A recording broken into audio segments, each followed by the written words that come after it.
Hello guys, അപ്പോൾ ഇന്ന് നമ്മൾ ഒറ്റപ്പാലം വരിക്കശ്ശേരി മനയിലേക്ക് പോയിട്ടുള്ള വ്ളോഗാണ്. അപ്പോൾ ഇതാണ് മെയിൻ എൻട്രൻസ് എന്ന് പറഞ്ഞാൽ എല്ലാവർക്കും അറിയായിരിക്കും, എന്നാലും കാണാത്തവർക്കായിട്ടാണ് ഞാനിത് കാണിച്ചു തരുന്നത്.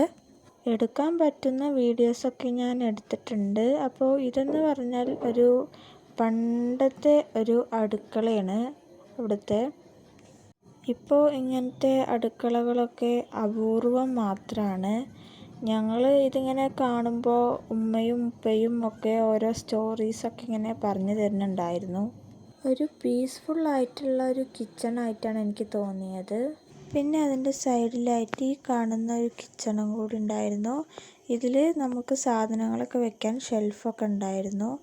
പിന്നെ ഞങ്ങൾ അവിടേക്ക് വരിക്കശ്ശേരി മനയിലേക്ക് പോയപ്പോൾ അവിടെ കുറേ കുട്ടികളും കുറേ ആൾക്കാരൊക്കെ ഉണ്ടായിരുന്നു.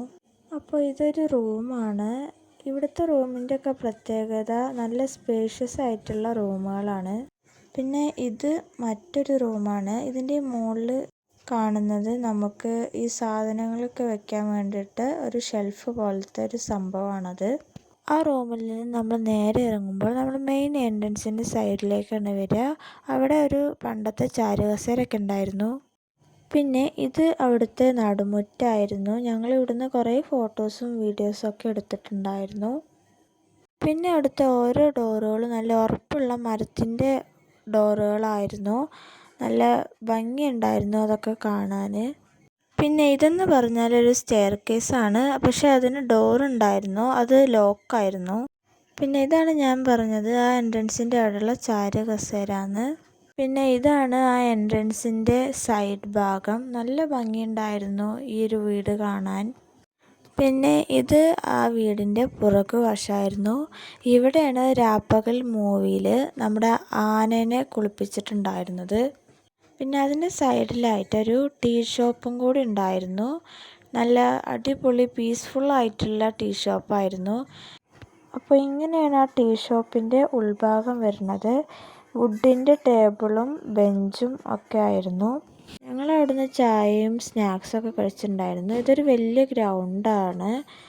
അപ്പോൾ അവിടെ ഒരു ടോയ്ലറ്റൊക്കെ വരുന്നുണ്ട്. ഈ ഒരു സ്ഥലം എന്ന് പറഞ്ഞാൽ നമ്മളെ മെയിൻ എൻട്രൻസിൻ്റെ തൊട്ട് മുൻപിലുള്ള ഒരു വീടായിരുന്നു.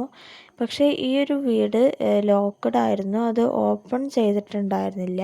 അതുകൊണ്ട് ഞങ്ങൾക്ക് അതിൻ്റെ ഉള്ളിലൊന്നും കയറാൻ പറ്റിയിട്ടുണ്ടായിരുന്നില്ല. ഈ സ്ഥലത്ത് കൂടെ പോയാൽ നമുക്ക് കുളം കാണാൻ സാധിക്കും. നമ്മുടെ പണ്ട് സിനിമയിലൊക്കെ ഉണ്ടായിരുന്ന വലിയ കുളമായിരുന്നു അവിടെ ഉണ്ടായിരുന്നത്. ആ കുളത്തിലേക്ക് പോകുന്നതിൻ്റെ മുമ്പായിട്ട് ഒരു അമ്പലമൊക്കെ ഉണ്ടായിരുന്നു. അപ്പോൾ ആ അമ്പലത്തിൻ്റെ സൈഡിലായിട്ടാണ് കുളം വരുന്നത്. പക്ഷെ ആ കുളം ഓപ്പണിംഗ് അല്ലായിരുന്നു ഞങ്ങൾ പോയ ദിവസം. അപ്പോൾ ഞങ്ങൾ സൈഡിൽ നിന്നിട്ട് കുളമൊക്കെ കണ്ടിട്ടുണ്ടായിരുന്നു. അത്യാവശ്യം വലിയൊരു അമ്പലം അവിടെ ഉണ്ടായിരുന്നു. അപ്പോൾ ഇത് കണ്ടോ, ഇതാണ് ആ കുളം. അപ്പോൾ നല്ല വലിയൊരു കുളമാണ്, അത് ഓപ്പണിംഗ് അല്ലായിരുന്നു. അപ്പോൾ ഇത് കണ്ടോ, നല്ല തെളിഞ്ഞ വെള്ളമൊക്കെ ഉള്ള നല്ല പ്രകൃതി രമണീയമായ കുളമായിരുന്നു. പിന്നെ അതിൻ്റെ മുമ്പിലുള്ള സ്റ്റെപ്പിലൂടെ നമ്മൾ കയറി കഴിഞ്ഞാൽ നമ്മൾ എത്തുന്നത് ഒരു വലിയ ഗ്രൗണ്ടിൻ്റെ ഭാഗത്തേക്കാണ്. ഇതെന്ന് പറഞ്ഞാൽ ഇവിടെ ഡാൻസൊക്കെ കളിക്കുന്നുണ്ടെന്ന് തോന്നുന്നു. അപ്പോൾ അതിനുള്ള സ്റ്റേജ് അങ്ങനെ എന്തോ ആണ് ഇവിടെ. ഇത് കണ്ടോ, വലിയൊരു സ്പേസാണ് ഇവിടെ. പിന്നെ ഇതെന്ന് പറഞ്ഞാൽ നമ്മൾ മെയിൻ എൻട്രൻസിൻ്റെ സൈഡിലുള്ള ഒരു വീടായിരുന്നു. ഇവിടെ പത്തായപ്പൂരൊക്കെ ഉണ്ടായിരുന്നു, അതാണ് ഈ ജനലിൻ്റെ ഉള്ളിൽ കാണുന്നത്. അപ്പോൾ ഇവിടെ ഒരു വലിയ വരാന്തൊക്കെ ഉണ്ടായിരുന്നു. പിന്നെ ഇവിടെ ഇങ്ങനെ വളഞ്ഞിട്ടുള്ളൊരു സ്റ്റെപ്പൊക്കെ ഉണ്ടായിരുന്നു. അപ്പോൾ ഇതാണ് ആ വീടിൻ്റെ മേൽഭാഗം എന്ന് പറഞ്ഞാൽ. ഇവിടുന്ന് നമ്മൾക്ക് നോക്കിക്കഴിഞ്ഞാൽ മെയിൻ എൻട്രൻസും പിന്നെ അതിൻ്റെ ഗ്രൗണ്ടൊക്കെ കാണാൻ സാധിക്കും.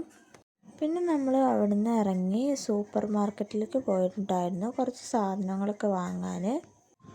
അപ്പോൾ ഇനി ഞങ്ങളെടുത്ത കുറച്ച് ഫോട്ടോസൊക്കെ കാണിച്ചു തരാം, നിങ്ങളത് കണ്ടോളൂ കേട്ടോ.